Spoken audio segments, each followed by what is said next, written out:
오늘 우리가 함께 읽은 말씀을 가지고 부모 허물을 대하는 자녀의 바른 태도라는 제목으로 같이 말씀을 나누고자 합니다. 사람들은 영웅을 갈망합니다.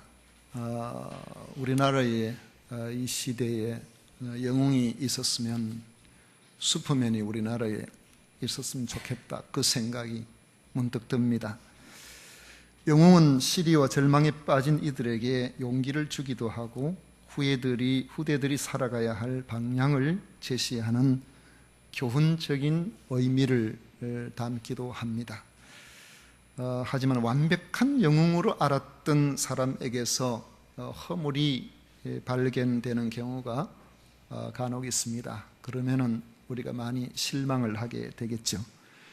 땅 위에 사람 지으셨음을 한탄하실 정도로 죄악이 가득한 세상에서 성경이 평가하는 노아는 사람으로서 거의 완벽한 그런 사람처럼 보입니다. 창세기 6장 9절에 보면 이것이 노아의 족본이라. 노아는 의인이요 당대의 완전한 자라. 그는 하나님과 동행하였으며 했습니다. 여기 노아에 대한 이런 기록을 보면은 어떻게 이 개인에게 이렇게 말할 정도로 이렇게 하나님께서 노아를 귀하게 보실까? 의인이라 그랬죠. 당대의 완전한 자라 그랬죠. 하나님과 동행하였다라고 그렇게 말씀하고 있습니다. 방주와 관련된 노아의 믿음이나 그 방주를 짓는 그 순종에서 볼 때에 노아에 대한 성경의 평가는 틀리지 않다고 우리는 생각합니다. 그런데 홍수가 지나고 땅 위에 안정이 찾아왔을 때에 보여준 노아의 흐트러져 있는 그런 모습은 그도 역시 우리와 어떤 면에서는 그다지 다르지 않은 사람이 아닌가 하는 생각을 하게 만듭니다. 노아가 의인이요 당대의 완전한 자라고 인정을 받은 그런 삶을 살 수 있었던 것은 노아 자신의 어떤 특정한 행위, 노아 자신의 특별한 그런 모습, 그의 인격, 이런 것보다도 앞서는 뭔가가 있었다는 것을 보여주는 것이죠. 그것은 성경이 이미 지적하고 있습니다. 노아를 향하여서 의인이요 당대의 완전한 자라고 말씀하시기 전에 바로 그 앞절을 보면은 이 땅 위에 온 세상이 죄로 가득한, 하나님 보시기에 한탄하실 정도의 이러한 때에 그러나 노아는 은혜를 입었더라고 말씀하고 있습니다. 누구에게? 여호와께 은혜를 입었더라, 그렇게 말씀하고 있는 것을 볼 수 있습니다. 하나님의 은혜를 벗어난 인생, 하나님과 동행하지 않는 사람은 한순간에 실수할 수 있음을 본문은 잘 보여줍니다. 노아의 허물과 노아의 허물을 대하는 그의 세 아들의 태도를 통해서 오늘 우리에게 교훈하시는 하나님의 음성에 귀를 기울이고자 합니다. 우리 부모는 참 좋은 부모, 완벽한 부모이기를 원하죠. 그러나 과연 완벽한 부모가 있을 수 있을까? 이런 생각을 해봅니다.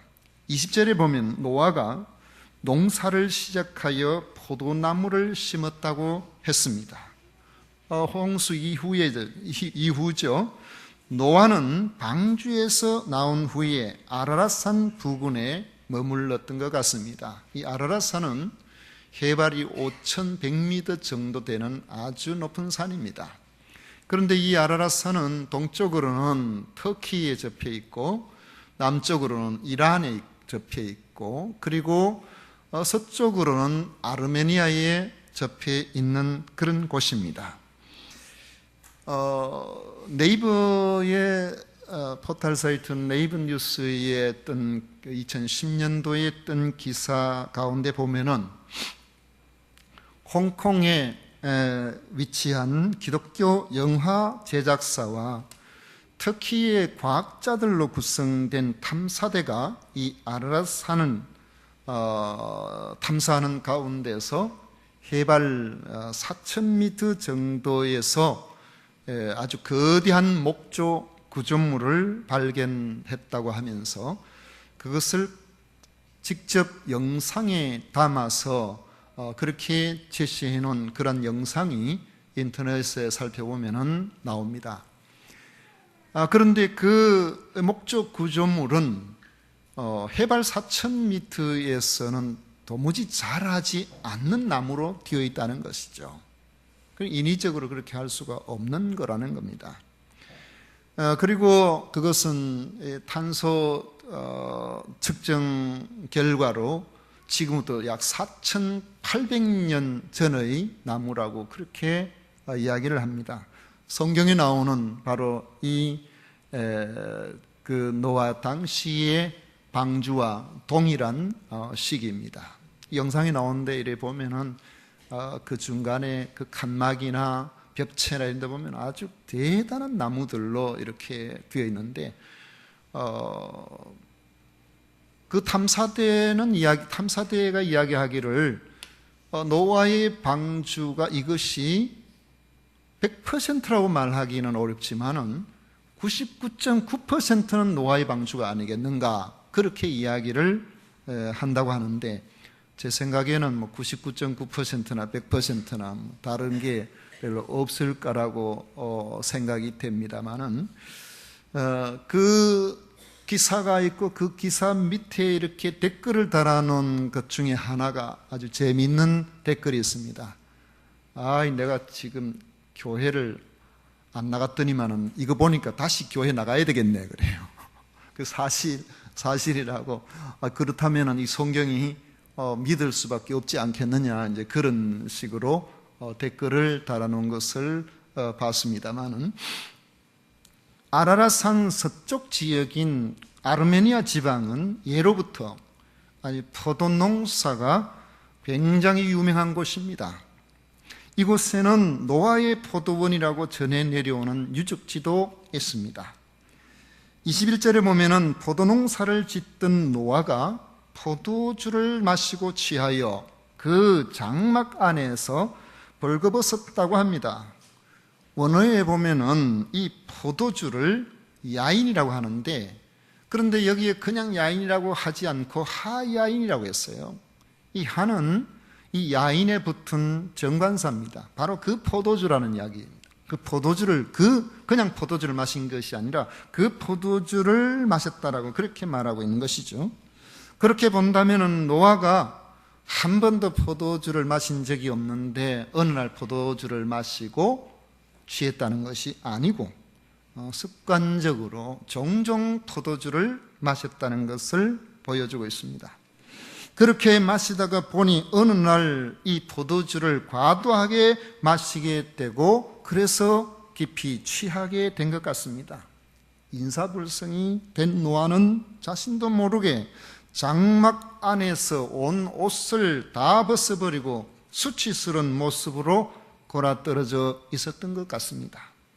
사람들 중에는 술 한잔 하는 것이 무슨 죄가 되느냐며 적극적으로 음주에 대해서 옹호하는 이들이 적지 않습니다.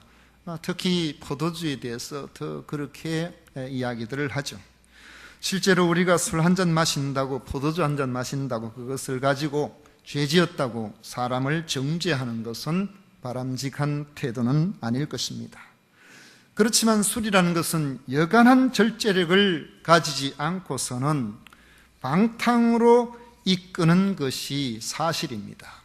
어지간한 경우 아니면 한 잔이 두 잔 되고 두 잔이 석 잔 되고 그렇게 된다고 말들을 하죠. 탈무드에 보면은 오늘 우리가 읽은 이 본문을 소재로 한 재미있는 우화가 나옵니다. 노아에게 사단이 와서 무엇을 하고 있습니까? 물었습니다. 노아가 포도나무를 재배하고 있습니다. 그러니까 사단이 그 포도나무에는 어떤 열매가 맺힙니까? 그러니까 노아가 대답하기를 아주 맛이 좋은 포도 열매입니다. 이 포도는 그냥 먹어도 맛있지만은 사람의 마음을 기쁘게 하는 술도 만들 수 있습니다.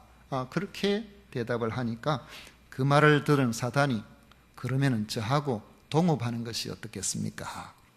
그러니까 노아가 그렇게 하시지요. 이건 우화입니다. 탈무드에 나오는 우화예요.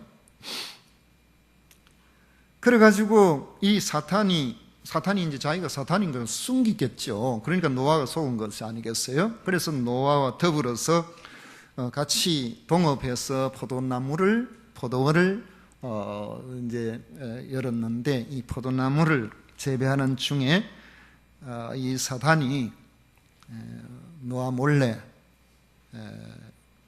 양을 잡아다가 그 피를 이 포도나무의 뿌리에 뿌렸다는 겁니다. 그리고는 사자를 또 잡아다가 그 피를 거기에 뿌리고 거름잘 되라고 해요.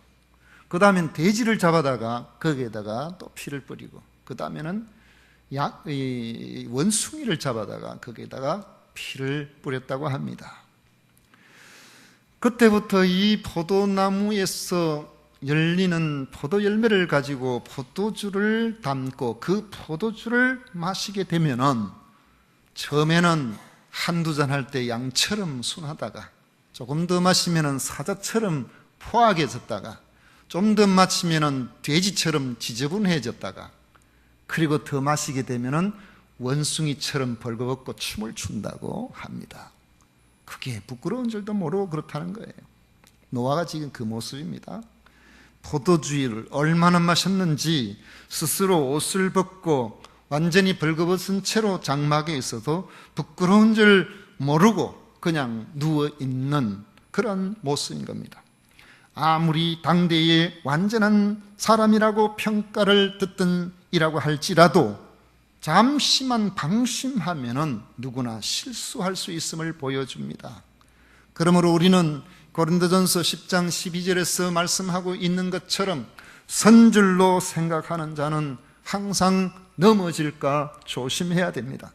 바울 사도의 권고를 받아들여서 늘 겸손하게, 내가 지금까지 나름대로 바로 살아왔다고 하더라도 하나님의 은혜가 내게서 떠나게 된다면 언제든지 우리는 실수할 수 있는 사람이라는 것을 늘 인정하고 살아가야 됩니다.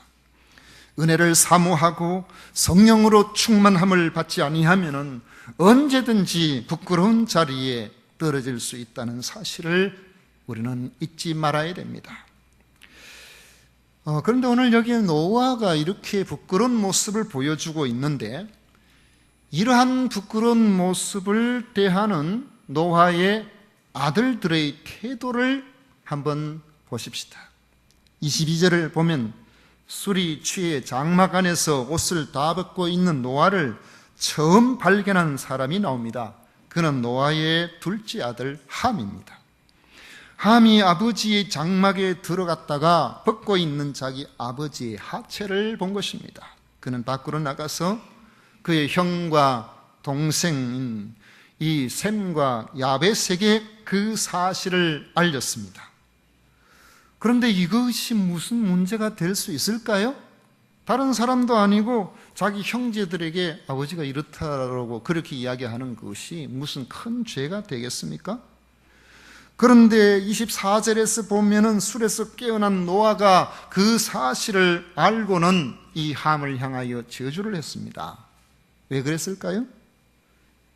22절에 나오는 그의 아버지 하체를 보고라고 하는 이 단어에 그 이유가 있습니다.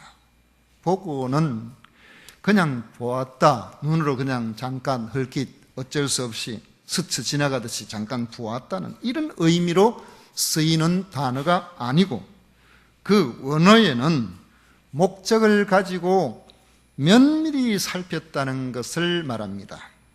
그리고 그 살피는 것을 즐겼다는 그런 의미를 담고 있습니다. 함이 아버지 장막에 들어갔다가 엄격결에 아버지가 벗고 있는 것을 본 것이 아니고, 본 순간 그것에 대해서 이상한 생각을 가지고 유심히 관찰을 했다는 것을 말해주는 것입니다. 특히 와서 알림이라고 했는데, 이 알림이라는 말의 뜻에는 누설하다는 그런 의미가 들어 있습니다. 문제를 해결하기 위해서 형제들에게 말한 것이 아니고 아버지의 허물을 떠벌리고 드러내려고 그렇게 했다는 것입니다. 보통 남의 허물을 드러내는 경우를 보면은 자기는 그냥 말했다고 하지만은 그냥 말하는 경우는 드물죠. 나름대로 타당한 이유를 대거나 걱정하는 척하는 경우가 대부분입니다. 어찌 우리 아버지가 이럴 수가 있는가 탄식하거나 아버지가 이러다가 남에게까지 수치를 당하면 어떻게 하겠느냐고 아버지를 걱정하고 위로하는 척하며 말했을 수도 있을 것입니다. 그러나 함의 본심에는 아버지에 대한 존경심이나 연민이 없었다는 것을 말해주고 있는 것입니다. 이와 달리 셈과 야벳은 함의 말을 듣자마자 곧바로 아버지를 위해서 조치에 들어갔습니다. 23절을 보면은 셈과 야벳이 옷을 가져다가 자기들의 어깨에 메고 뒷걸음쳐 들어가서 그들의 아버지의 하체를 덮었으며 그들의 얼굴을 돌이키고 그들의 아버지의 하체를 보지 아니하였더라라고 말하고 있습니다. 셈과 야벳은 아버지의 하체를 보지 아니하려고 아예 뒷걸음쳐 그 장막에 들어갔습니다. 그들은 아버지의 하체를 덮어 주었습니다. 의도적으로 허물을 보지 아니하려고 했고 허물을 덮어 주려고 했던 것입니다. 어째서 허물을 덮어 줄 수가 있었을까요? 베드로 사도는 베드로전서 4장 8절에서 무엇보다도 뜨겁게 서로 사랑할지니라고 말씀하고 있습니다. 그러면서 사랑은 허다한 죄를 덮느니라 그렇게 말씀하고 있어요. 셈과 야벳의 행동은 그 아버지의 허물을 안 보려고 하고 아버지의 허물을 덮어주려고 했던 것은 철저히 아버지에 대한 사랑과 존중에서 나온 것입니다. 사람들은 사실 여부를 말한다고 하지만은 사실은 그렇지 않죠. 의도를 가지고 그 사실에 접근하거나 문제의식을 가지고 사실을 파헤치게 되면은 사람 살아가는데 문제없는 것이 없습니다. 전후를 다 빼버리고 특정한 것만 드러내서 이야기를 하면은 완전히 사실이 왜곡되는 경우가 얼마나 많습니까? 그런데 여러분, 내가 믿고 내가 사랑하는 사람을 한번 쳐다보십시오. 그들에게 허물이 없습니까? 그들이 부족합니까? 그들이 완벽한 인간입니까? 결코 그렇지 않음에도 불구하고 내가 신뢰하는 사람에게, 내가 사랑하는 사람에게는 허물이 거의 보이지를 않습니다. 허물이 있다고 하더라도 안 보려고 하죠. 허물이 있으면 그것을 덮어주려고 하거나 선한 의도로 해석하려고 애를 씁니다. 반면 내가 싫어하는 사람은 어떻습니까? 떠도는 이야기만 듣고도 그 허물이 마치 사실인 것처럼 다른 사람에게 부풀려서 전하는 경우가 얼마나 많습니까? 아무리 옳은 이야기를 하는 것처럼 보여도 실상은 사랑하지 않고 존경하지 않기 때문에 그렇게 되는 경우가 많습니다. 다른 사람의 허물이 늘 보이고 그 허물이 크게 보이고 그 허물을 덮여주기보다는 그 허물을 이렇게 저렇게 전하고자 한다면은 그를 사랑하고 있지 않다라고 보는 것이 좋을 것입니다. 함과 또 셈과 야벳의 태도에서 차이라는 것은 동일한 아버지의 허물이었지만은 동일한 아버지의 허물을 대하는 태도가 그들이 달랐다는 것은 아버지를 대하는 마음의 차이가 그들에게서 났다는 것을 보여주고 있는 것입니다. 오늘 우리는 이 말씀 가운데서 바로 이러한 함이나 셈과 야벳의 그 중심을 우리가 같이 이렇게 생각을 해본다면은 그 부모의 허물을 덮어주고자 하는 이와 부모의 허물을 드러내고자 하는 그러한 사람의 차이를 우리가 볼 수가 있는데, 거기에 대해서 이 노아가 그 아들들에 대해서 저주하고 축복한 내용을 보면서 이 말씀에서 보여주고 있는 부모 권위에 대한 생각을 우리가 한번 해볼 필요가 있습니다. 술에서 깨어난 노아가 자기와 관련해서 일어난 일을 알고는 함에 대해서는 저주의 말을 하고 셈과 야벳에 대해서는 축복을 선언합니다. 이는 참 이해하기가 쉽지 않은 대목이죠. 자기 허물 때문에 일어난 일인데 어떻게 자기 아들 함의 후손에 대해서는 저주를 하고, 축복이야 이렇게 할 수 있다지만 부모가 자식에게 대해서 저주한다는 것은 그건 참 어렵죠. 어지간히 잘못한 일 아니고도 에이 이놈 이렇게 이야기하고 그냥 말지, 그 자녀에게 대해서 아주 좋지 않은 그런 이야기를 쉽게 잘 하지를 못합니다. 25절 말씀에 보시면 이에 이르되 가나안은 저주를 받아 그의 형제의 종들의 종이 되기를 원하노라 하고 했는데, 이 가나안은 함의 넷째 아들입니다.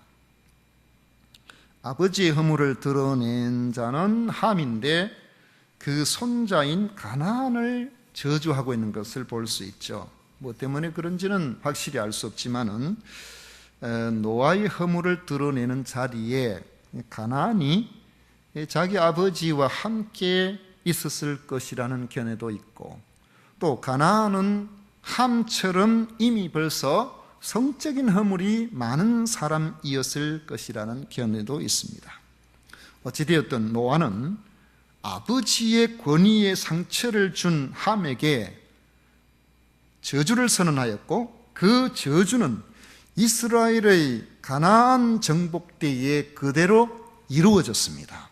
여호수아 10장 16장 10절 말씀에 보면 그들이 게셀에 거주하는 가나안 족속을 쫓아내지 아니하였으므로 가나안 족속이 오늘까지 에브라임 가운데에 거주하며 노역하는 종이 되니라, 그렇게 말씀하고 있습니다.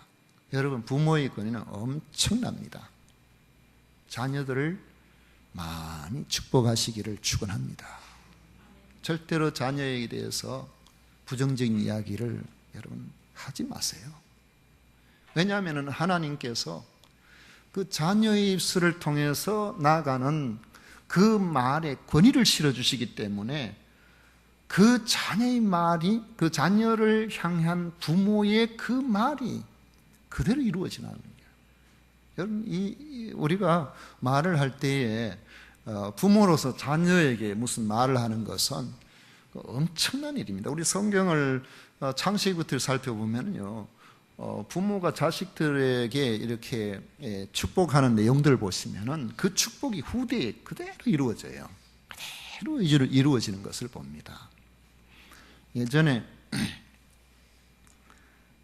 제가 아는 어떤 한 분은 자기 딸이 교회에 다니니까, 교회 다니는 것을 그 부모가 너무 싫어해가지고 어떨 때는 막 교회 갔다 오면은요, 낯들고 찔러 죽인다고 따라오고 이렇게 했어요. 그럼 막 도망가고 따라오고 막 이렇게 했는데, 어떨 때는 그 딸 보고 정말 하지 말아야 될 그런 흉악한 욕을 하는 것을 제 귀로 들었습니다. 입에 담지는 않겠습니다. 그런데 그 딸이 평생을 고생을 했어요. 평생을 힘들었어요. 그렇게 저주의 말을 막 내뱉으니까 다른 자녀들은 괜찮은데 꼭 그 딸에 대해서만 문제가 발생하더라고요.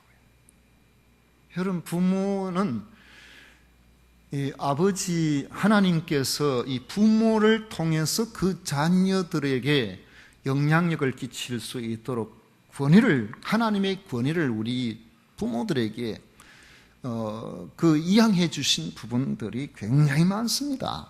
그래서 하나님의 사랑이 뭔가를 많은 이들이 부모의 사랑을 통해서 어렴풋하게 그렇게 짐작도 하고 이렇게 되죠.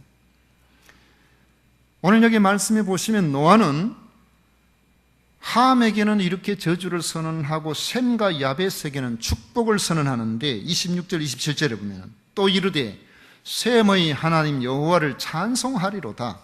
가나안은 셈의 종이 되고 하나님이 야벳을 창대하게 하사 셈의 장막에 거하게 하시고 가나안은 그의 종이 되게 하시기를 원하노라 하였더라. 우리는 노아의 저주나 축복 선언에 대해서 이 일을 제기할 수도 있을 겁니다. 하나님이 하시는 일에 대해서 의아한 생각이 들 수도 있습니다. 그렇지만 분명한 것은 하나님께서는 노아에게 아버지로서의 권위를 부여하셨다는 점입니다. 그리고 그 권위를 허무는 자와 그 권위를 세우는 자를 엄격하게 구분하셔서 그 권위를 허무는 자에게는 저주를, 그 권위를 세우는 자를 축복하셨다는 사실을 기억해야 됩니다. 신명기 5장 16절에 보면은 너는 내 하나님 여호와께서 명령한 대로 내 부모를 공경하라. 그리하면 내 하나님 여호와가 내게 준 땅에서 내 생명이 길고 복을 누리리라 했습니다. 제5계명이죠. 너는 내 하나님 여호와께서 명령한 대로 내 부모를 공경하라 했습니다. 부모 공경을 하나님께서 명령하셨다, 그렇게 말씀하고 있습니다. 우리 주님께서는 이 말씀을 다시 인용을 하시면서 마태복음 15장 4절에 보면은 또 다른 말씀도 인용하십니다. 출애굽기 21장 17절을 인용해서 또 아버지나 어머니를 비방하는 자는 반드시 죽임을 당하리라, 그렇게 우리 주님께서 말씀을 하셨어요. 이 말씀 어디에도 부모가 잘하거든 공경하고 부모가 잘 못하거든 마음대로 해도 된다는 그런 말씀이 없습니다. 단지 부모이기 때문에, 부모가 잘하면 좋지만 부모가 좀 잘못하더라도 부모이기 때문에 공경하라는 말씀입니다. 부모라는 그 자체만 가지고서도 권위를 인정하라고 말씀하고 있는 것입니다. 지금은 모든 권위가 무너지고 잘난 사람들이 너무 많아서 어떤 권위도 인정하지 아니하려고 하는 이러한 시대를 우리가 살아가고 있습니다. 예전에 보니까 초등학생도 대통령을 마음대로 온갖 쌍소리를 다 해가면서 욕을 하는, 여러분, 권위를 다 무너뜨려 버렸어요. 권위가 무너지면은 그 권위가 무너지는 것이 어디로 가겠습니까? 부모에 대한 권위도 같이 무너뜨리게 됩니다. 이 권위를 무너뜨리면은 그것만 무너뜨리는 것이 아니라 교사에 대한 권위, 사회의 상사에 대한 권위, 어떤 사회적인 어떤 위치에 있는 권위, 모든 권위를 다 인정하지 않도록 되어 있습니다. 그럼 그 화살은 결국 세월 속에 자기에게로 다 돌아가도록 되어 있습니다. 어쩌면 이런 권위를 인정하지 않고 개별의 어떤 인격이나 이런 부분들을 대단히 강조하게 되는 이러한 시대에 권위에 대한 이야기, 부모의 권위를 인정하세요, 이렇게 이야기하면은 이 말씀이 불합리하게 보일 수도 있지만은 자기 부모를 공경하라는 이 말씀은 하나님의 명령입니다. 하나님께서 그렇게 말씀하고 계신 거예요. 하나님이 부여하신 권위를 우리가 거부하고는 하나님의 말씀에 순종하는 삶을 살지 못하기 때문에 그런 것입니다. 비록 우리가 볼 때에 노아의 행동에는 아쉬움이 많이 남습니다. 그렇지만은 하나님이 부여하신 부모의 권위는 매우 엄중하다는 점을 오늘 이 말씀을 통해서 우리는 알 수 있습니다. 부모의 권위에 손상이 가는 이러한 허물이 있을 때에 그럼에도 불구하고 부모를 공경할 생각을 갖고 최선을 다하는 이들에게는 하나님께서 특별 은혜를 주실 겁니다. 분명히 그 자녀들이 그의 공경에 이상의 공경을 할 거라고 저는 생각합니다.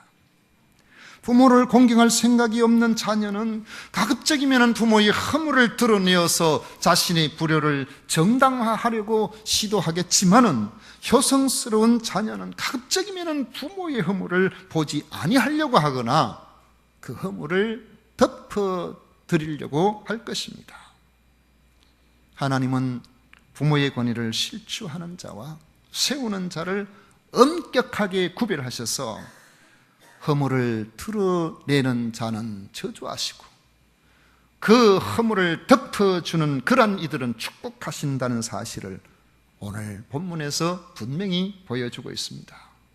말씀을 맺도록 하겠습니다. 당신이나 나나 이런 시대를 살아가는데 다 같은 인격인데 뭘 이렇게, 지금 이 시대는 각각의 인생이 있으니까 각각의 인생에 충실하면 되지, 이렇게 생각을 해서 이 땅에 하나님이 허락하신 이런저런 권위들이 있는데 그 모든 권위를 부정하고 심지어 부모에 대한 권위까지 부정해 버리는 것은 결코 성경적이지 않습니다. 성도들은 바로 이러한 시대의 흐름을 당연하게 여기지 말고 하나님이 세우신 권위인 자기 부모를 잘 공경하십시다. 그것이 하나님께서 우리에게 허락하신 명령이고 네가 땅에서 잘 되고 장수하리라고 말씀하신 하나님의 축복의 말씀이라는 것을 기억하셔서 여러분 부모님들의 허물을 가급적이면 덮어드리고 그 부모님들을 정말로 정성을 다해서 공경함으로 하나님께서 기뻐하시는 귀하고 복된 성도의 길을 걸어가시는 복된 성도가 되시기를 축원합니다. 기도하겠습니다.